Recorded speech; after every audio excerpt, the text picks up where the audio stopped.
My name is Sarah Burleton, and my story is about how my mother abused me physically and mentally my entire life. The pain of dealing with it as a child and dealing with the repercussions of it as an adult and how I've turned it around to make a success out of myself and help others who might be in my same situation. My mother was a lonely, angry person. She came from a rich family, a rich childhood. I don't think she liked the situation she was in. Maybe having me too young deterred her plans. She was very selfish. It was always about her. I remember abuse when we were very little, living up near Chicago, Illinois. I remember horrible things and horrible words and beatings. My first memory is actually laying on the floor after she had hit me in the apartment complex. And I woke up and I must have urinated because she was rubbing my nose in it. And that's my first memory. Things got extremely weird, bad, and almost life-threatening when we moved away from Chicago area and we moved to this little farm community, and we were very isolated, and the abuse, it was unbearable. It's really scary when you're an abused kid and then you move from a big city to a place where nobody can hear you scream. If I ever lied to my mother, it was because I was just trying to protect myself, and I thought I was prolonging the inevitable beating if I did lie. I mean, there was no talk, there was no why would you lie or what happened. It was just immediate. I'm going to grab you by your hair, I'm going to throw you in the kitchen chair and open your mouth. Grab my mouth like that and just pour it in until she was satisfied, and I'd sit there and just, it would be bubbling out the sides of my mouth, and it felt like hours, maybe. It was probably minutes. I was 6, 7 years old. I remember I would sit there literally gripping the sides of the wooden chair in the kitchen, just holding that like a chipmunk in my mouth. She would come in. I don't know how much time she didn't have it. There was no timer. There was no warning. There was no, you're sitting here for 5 minutes. There was no time. Sometimes it felt like minutes. Sometimes it felt like hours. I'd spit it out in the sink. She'd laugh. And then she'd look at me. And if I still was too scared to tell her the truth, that's when I would have to start writing over and over and over. And I don't know why. Sometimes I was just like, gosh, if I just said, oh yeah, I got a poor grade in kindergarten, or I remember I got a detention in kindergarten because I was mad it was another girl's birthday. Like, I'll never forget it. And Sister Mary was so mad at me. She gave me a little, in school, little lunch detention. And that was my first memory of soap, because I didn't want to tell her. I ripped up the detention notice and everything. With the soap and the punishments, you didn't know when it would end. It was like when she would put me in the crawl space. One day I was in there for 10 minutes, and one day she left me in there overnight. I am terrified of small spaces to this day because of it. You just never knew. You wished for it to be over. And I would sit in my head while I'm sitting there, and I'd be thinking, gosh, why don't I just tell the truth? Well, if I told the truth, I'd get beaten. So, there was just no win. It was like get punished for lying or tell the truth and get beaten. Sometimes I think I wanted to pick the easy route. I mean, I knew what soap was like, but I didn't know if Mom was going to have a fit and do some of the crazy things she did to me. I mean, there was a time in my life where she pushed me in the bathroom and pushed me into the tub, poured bleach in the sink and left it running on hot water, and then locked me in there with a towel underneath. And I don't even know what I did. I cannot remember what I did, but I remember my throat burning and my eyes burning, and I was suffocating, and all of a sudden the door opened and I could breathe. I mean, so do I risk that punishment when I lie, or do I risk the soap in the mouth and the writing? I could never mess up. I had to be perfect. If I messed up, I would get it. And I just, sometimes her expectations of perfection, I don't know that I could have ever reached them, especially at such a young age. It just depended on her mood. I can't describe it. One day she would wake up and it would be a great day. And I remember go to bed that night and think, oh my God, I did not get beaten that day. And other days, it would just seem to stretch out for weeks. She would just be so angry, and it just, nothing you could do was right. I mean, nobody could do anything right in her eyes. And we all paid for it. I don't know my real father. I do know his name. My first memory of my real father was in a courtroom. I remember being very young. My sister had been born, so I had to have been around 6. And I think my stepdad, it was the day he was taking custody of me. And I remember seeing him and sitting down at the end of a bench in a tan trench coat, and he signed me away that day. And I always thought of that day when things got really tough, he even walked out on me, My stepdad, he abused me at first. He whipped me with a belt out and choke me. But then one day he stopped beating me. I don't know why, but he stopped physically beating me. He just kind of got really quiet. And that loneliness has carried over to my adulthood. Like, I have few friends. I pretty much stay to myself. I'm very socially awkward. You know, you're an adult and things from your childhood are still affecting you. Like, I look in the mirror and I'm like, oh gosh, I'm so ugly. I am ugly, and I do have big lips and bug eyes. On the farm, beatings had gotten so incredibly bad. So bad, because we were out in the middle of nowhere. We had a neighbor across the street down a way, and then a neighbor just like a field over. But I could take the abuse. Like, I felt like I could take it. I knew how to cover my body. I knew how to hide. I knew a lot at that point. Years later, with my book, I had to get affidavits. My mother's sister actually wrote a big legal affidavit to verify all this abuse, because she knew about it. And she wrote about Mom calling her and laughing about shooting my goat the way she did, and how she just thought it was the funniest thing in the world. And I like to say that an animal was your best friend, but he was all I had. She got really into killing animals when we lived on the farm. The neighbor I said lived down across the street. They had cats, and she hated cats, and she would shoot them with the BB gun, kill them on our property, and then I'd have to go out with like a feed bag and pick up these dead cats and put them in an old horse feed bag and dispose of them. But then there was this one day I came home from school, and in the back of our kitchen was a pantry, you know, where you keep stuff.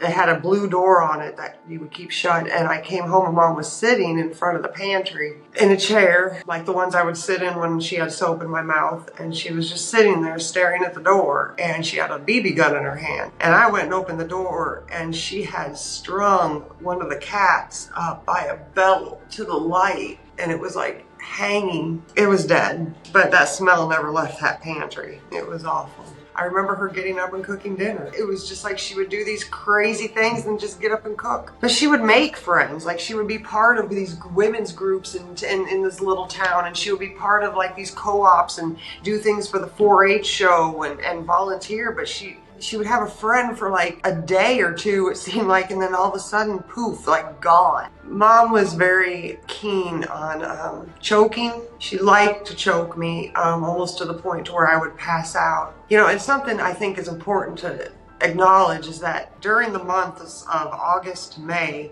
she would beat me, but not to the point to where marks would be left, because she knew I was going to school. She knew people would see me. There were a couple times I'd have to wear turtlenecks when it was hot because I would have choke marks around my neck. What people need to understand is everybody's so excited about Christmas vacations and summer vacations, but for an abused kid, those are the most terrifying times of your life. There's no school to go to. There's nothing that's going to really keep them at bay for at least 2 months. Well, the worst beating I got was she tried to drown me. She tried to drown me in the tub. I was taking a shower. I was still young, so my sister and I were taking a shower together, probably to conserve water.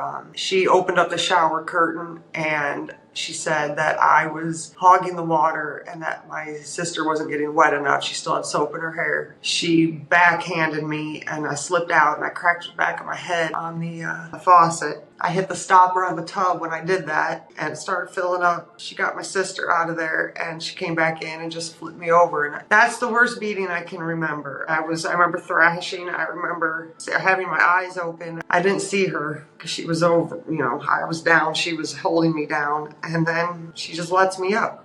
Just lets me up. Now, my relatives would probably tell you that wasn't my worst beating. My aunt told me that I have the side of my eyebrow is completely like jutted out. Like, you can feel the bone. And my aunt said that when I was 2 years old, she had come by the house and I had a black eye, and Mom had fractured my skull. She took me to the hospital. My mom and I had to live with my aunt for a while, and my cousins would tell you at times her chasing me around with a knife because I couldn't button my sweater. I remember her beating me to the point where I would constantly urinate myself, and I was born with only one kidney, so bladder problems were kind of a constant with me.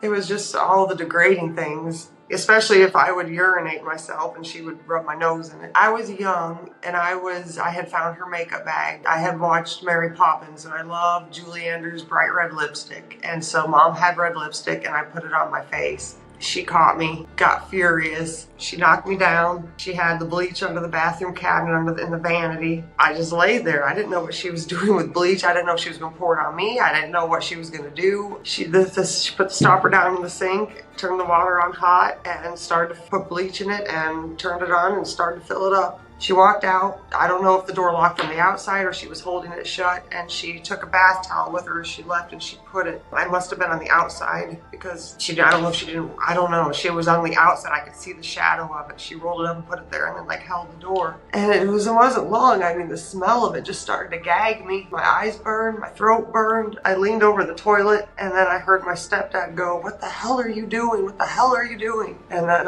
that was that. Door opened, fresh air came in. Oh, and he didn't help me. He just made Mom open the door. I stood up. I just remember stumbling to my room. Like, I just laid down on the bed. I take that back. My stepdad did bring me a glass of water. So I drank that, and I'm sure I went to sleep. I mean, I'll just never forget that sting and the terror. Like, it was like my throat was closing. It was almost like she almost wanted to see how far she could go before she killed me. I mean, as I remember my stories and I tell my stories and I remember my past, it was just like, God, I was like this close so many times. There's nothing quite like your mother on top of you, just gripping in with her fingernails into your neck, and just, you don't know when she's going to stop, but she always stopped before it was too late. So maybe that's what helped me. I knew she wasn't going to kill me. You reach an age where enough's enough. And if you've got friends who are going to take you in, and friends, families who see what's going on, and they're like, "Hey, you can come stay with us until you figure it out." I mean, I took it. She had a lot of affairs with against my stepdad. I would be her patsy. Oh boy, this is going off track.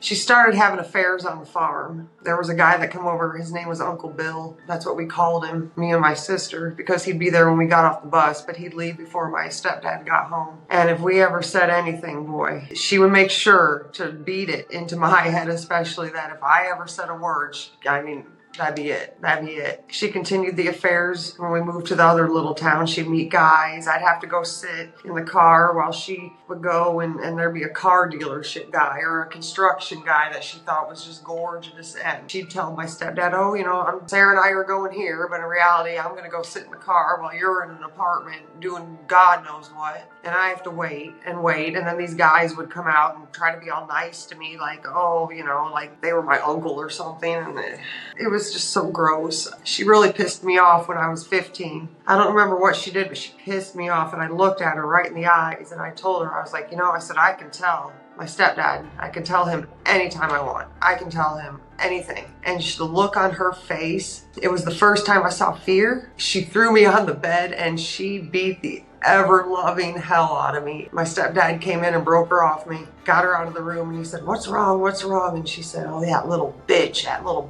And she walked out of the room. I didn't say anything that day about her affairs, but I had fear in her face, and I liked it. I knew I had finally had something. And so she was sitting there one night when I was 16. I had come home. I came home late. I'm not going to lie, I got a little rebellious. And she would just start accusing me of being a slut, and who were you with, and this and that. And I lost it. And I laid it all out in front of her, in front of my stepdad, and the look on his face, it was almost like he knew, because I named names, and so he knew these people. And she jumped on top of me, and she started choking me, and she just, "I hate you," and just screaming at me. And I took my fist and I hit her so hard, and it felt so good. And I saw that fear again, because I was taller than her, I was bigger than her, and I left. I put my stuff into 2 trash bags, and I left, and I never went back. And I still graduated high school and went to college, and that was a lot. When I was walking away, I was terrified. Oh my God, I was so terrified. I was like, of course I felt big and strong. First, I thought she was gonna call the police on me and say I assaulted her. But I had her fingernail marks in my neck. I think some of them were even bleeding. And I was like, well, if it happens, it happens. She never called the police. I was terrified, but I felt free. Like I felt like I'm not going to get hit anymore. And I haven't been hit since. No one's ever hit me. It was hard. I'm married. I got divorced. I got married for the wrong reasons. I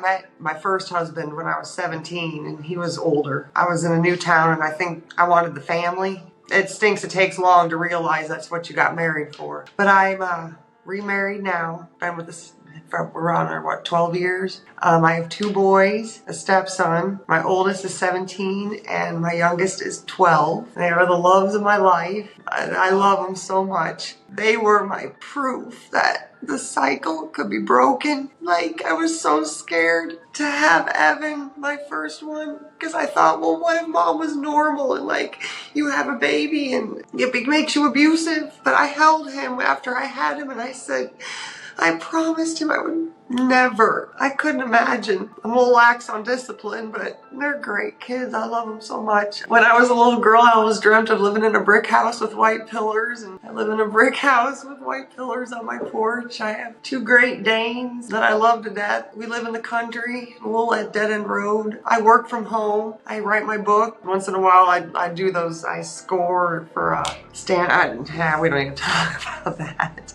I do, those standardized tests kids take and the essays they write. I score those. Like, I read them and evaluate them. And I don't know. I enjoy doing it, and I like reading how kids write, so it helps me, see what their lingo is, or it's just my own way of getting paid to do a little research. I wrote my first book, Why Me, after I had Evan. I wanted to understand why I had been abused. I was a new mom. I didn't have any help. I didn't have a mom I could call for questions, and I started to get angry. I was angry I didn't have any help. I was angry I didn't know what to do. I was angry I didn't know how to change a diaper even, and I needed to get it out. And so I wrote my first book, Why Me. It took me honestly 2 weeks to write. I had one of my old college professors edit it, and it made me feel a lot better when I wrote the end. It's very childish writing. It was everything I could ever remember. I didn't want to lie, so I just wrote instances that I could remember word by word. This is exactly what happened. And I thought, maybe it makes me feel good. I'll upload it. I'll upload it to Amazon. I did a search for self-publishing. How does one do that? I thought I would have to do